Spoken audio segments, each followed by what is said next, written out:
warahmatullahi wabarakatuh. Halo semuanya, perkenalkan nama saya Naimah Ariska dengan NIM 25006211.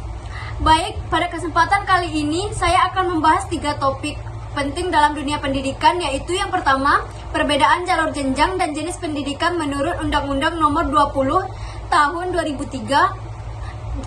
Kemudian saya akan membahas standar nasional pendidikan, dan yang terakhir pendapat pribadi mengenai penerapan SNP dalam meningkatkan mutu pendidikan. Yuk kita mulai masuk ke materi yang pertama, yaitu perbedaan jalur, jenjang, dan jenis pendidikan.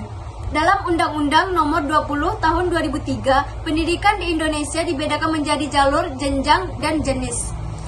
Yang pertama, jalur pendidikan. Jalur pendidikan dibagi menjadi 3, yaitu yang pertama formal. Sekolah berstruktur seperti TK, SD, SMP, SMA, hingga perguruan tinggi. Yang kedua, non-formal. Pendidikan luar sekolah seperti PKBM, kursus, dan pelatihan. Yang ketiga, informal. Pendidikan yang berlangsung di keluarga dan lingkungan. Misalnya bimbingan dari orang tua di rumah.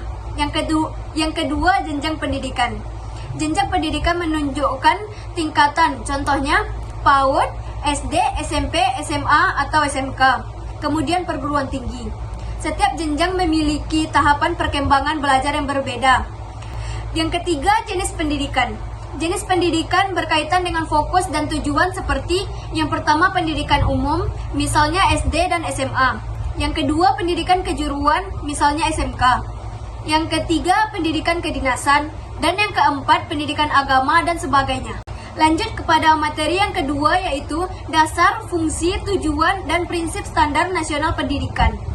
Dasar hukum SNP adalah Undang-Undang Nomor 20 Tahun 2003 dan peraturan terkait lainnya. SNP memiliki fungsi sebagai pedoman dalam penyelenggaraan pendidikan agar mutu pendidikan merata di seluruh Indonesia. Tujuan SNP adalah menjamin bahwa setiap satuan pendidikan dan dari Sabang sampai Merauke memberikan layanan pendidikan yang berkualitas dan setara. Prinsip SNP antara lain yaitu, yang pertama, berorientasi pada peserta didik. Yang kedua, dilaksanakan secara terencana dan berkelanjutan. Yang ketiga, menghargai keragaman. Dan yang terakhir, menekankan akuntabilitas atau pertanggungjawaban. Baik, yang terakhir yaitu pendapat pribadi saya tentang penerapan SNP dalam meningkatkan mutu pendidikan. Menurut saya, penerapan prinsip standar nasional pendidikan sangat penting untuk meningkatkan mutu pendidikan. Ketika setiap sekolah mengikuti standar yang jelas, maka proses belajar mengajar menjadi lebih terarah, berkualitas, dan berkesinambungan. Contoh di PAUD. Jika guru PAUD menerapkan standar kompetensi pendidik, maka guru tidak hanya mengajar bermain, tetapi juga memahami perkembangan motorik, bahasa, dan sosial anak. Dengan begitu, pembelajaran PAUD tidak sekadar mengisi waktu, tetapi membantu dasar kepribadian anak dengan baik.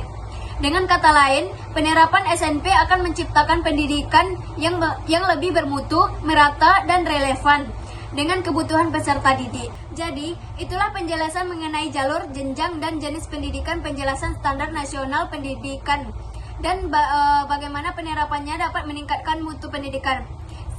Sekian materi dari saya, semoga bermanfaat. Terima kasih telah menyimak. Assalamualaikum warahmatullahi wabarakatuh.